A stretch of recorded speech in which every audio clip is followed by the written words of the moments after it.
Today. I Good. am good. Good. Excuse my background. I was having technical difficulties, so now you get my green screen.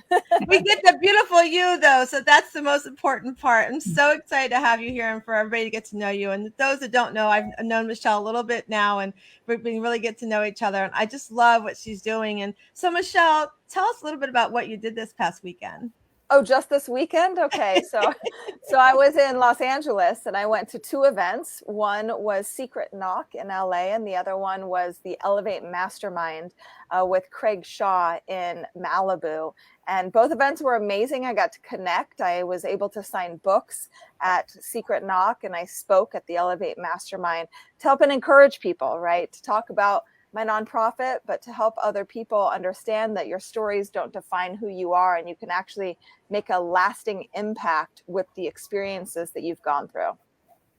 Oh my gosh, it sounds like a lot of fun. The Secret Knock is on my bucket list. So I just love that you were sharing that with us. And well, Secret Knock is probably the biggest party of the year. So if you are in the event space, if you are in the speaking space, make sure to get to Gregory's Secret Knock. Now, he's not paying me for this advertisement. I'm just saying that it's really an amazing event. I love it.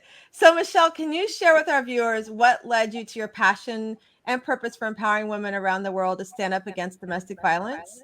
Yeah, of course. And again, thank you all for having me. Super excited to touch your audience. So I'll do it pretty quickly because I know that we don't have a ton of time.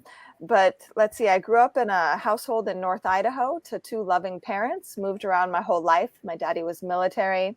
When I was about 19, I decided I wanted to move to Hollywood, California to pursue an acting career. So that's what I did. I packed up my bags and moved my happy little butt to Hollywood. And things were going well. I was starring in independent plays and films. And then I ended up meeting somebody, this blonde-haired, blue-eyed boy who swept me off my feet. And about 4 months into that relationship, he had put my head through a wall. And that was the beginning stages of domestic violence. And growing up in a household where I didn't see abuse, I didn't understand what I was going through. And I ended up staying with him for over 4 years, where I endured physical violence lasting up to 4-hour beatings, financial abuse, sexual abuse, and of course, emotional manipulation. And I ended up escaping that relationship roughly the end of 2015. And I began to document things that happened to me. And when I documented and read it back to myself, that's when I was like, wow, how is this me I'm reading about? This is crazy. And my theater background led me to write and perform a 65-minute solo play about my experience in domestic violence with the help of my amazing director, Jessica Lynn Johnson. And then from there, people came up to me and told me their stories of domestic violence, stories of their mother, their sister, their neighbor, their brother, their cousin, their friends. And I knew I had to do something. And I reached a point where a lot of people do, they know that their story matters and that we're led to do something. And I listened to that calling. And in 2017, I founded Unsilenced Voices, a nonprofit that works in Ghana, Sierra Leone, and Rwanda.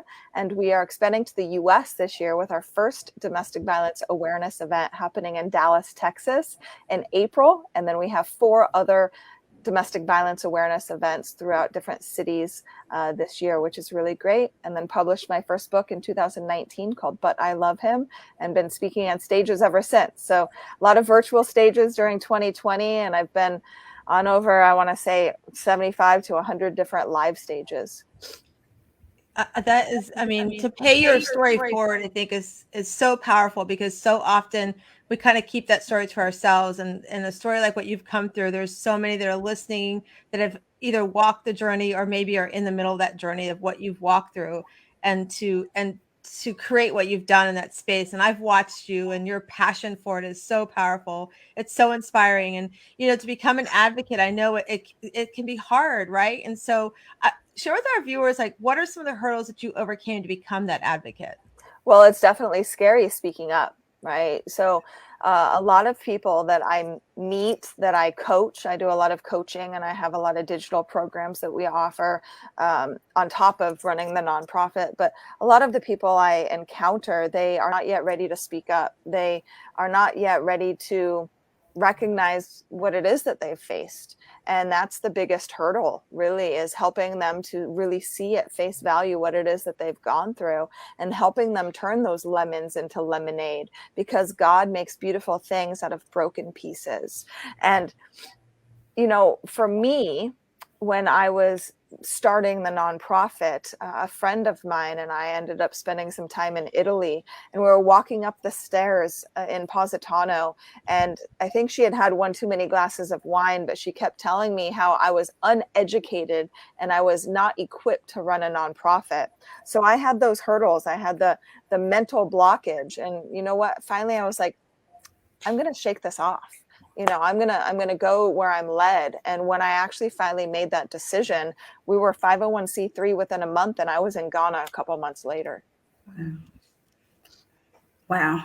Well, I'm just going to say that I'm sitting here with goosebumps and I have a little lump in my throat. So bear with me, because as a survivor of domestic violence, I can relate 100%. And the title of your book, But I Love Him, it's a real thing. It's something that I said it to out loud, and it's something that I said to people when I tried to justify me being there and me staying there. So kudos to you. First of all, let me say that kudos to you for standing up and standing out and sharing your story, because there are so many other women, even men out there, that are enduring domestic violence. So you appreciate it. If you haven't heard that today, you are very much appreciated. And you're, Tamara, thank you. Yeah, you're really stirring up something in me. So I'm really glad I got to talk to you today. But we've heard a little bit about the story. You've told us how you got there in the process of what happened. What made you go ahead and make the decision to publish But I Love Him? So I was actually in the middle of a lawsuit with my abuser, and I had completed my book probably in 2017, and I was hesitant to publish it because we were in the middle of this lawsuit, and he and I actually settled. And I finally in 2019 I said, screw it, I'm just going to go ahead and publish it. I think it's time that people hear not only my story, but the stories that so many individuals endure, like you're saying, Tamara, so many people like yourself who have experienced domestic violence. I mean, statistics are startling, guys. 1 in 4 women in the United States, 1 in 3 women worldwide have experienced DV. 1 in 7 to 10 men in the US, and I actually think that statistic is low, have experienced domestic violence. And 1 in 4 boys in the US have been sexually assaulted. So if you put all of that trauma, of course, people are going to be triggered. There's going to be so many individuals that don't actually speak up. And I knew it was time for me to tell my story, because God had given me the strength. You know, I grew up in a household where my mom raised me to be a strong, independent woman. I never experienced DV or any type of abuse. My mom ended up dying 4 years after my daddy because their love was so genuine. I mean, we were talking about love earlier, and they were the biggest love story of Sandpoint, Idaho. And when they passed, it was like so heartbreaking, right? And everybody came up to me. But that's what we're all looking for, is that passion, that love. And in order to have a healthy romantic relationship, we have to address some of the issues that a lot of us have faced, and then work on them ourselves and then together. Absolutely. Thank God for giving you the strength. You talked about strength and love, for even being able to heed to that call, to accept that's tough. So again, congratulations to you on that.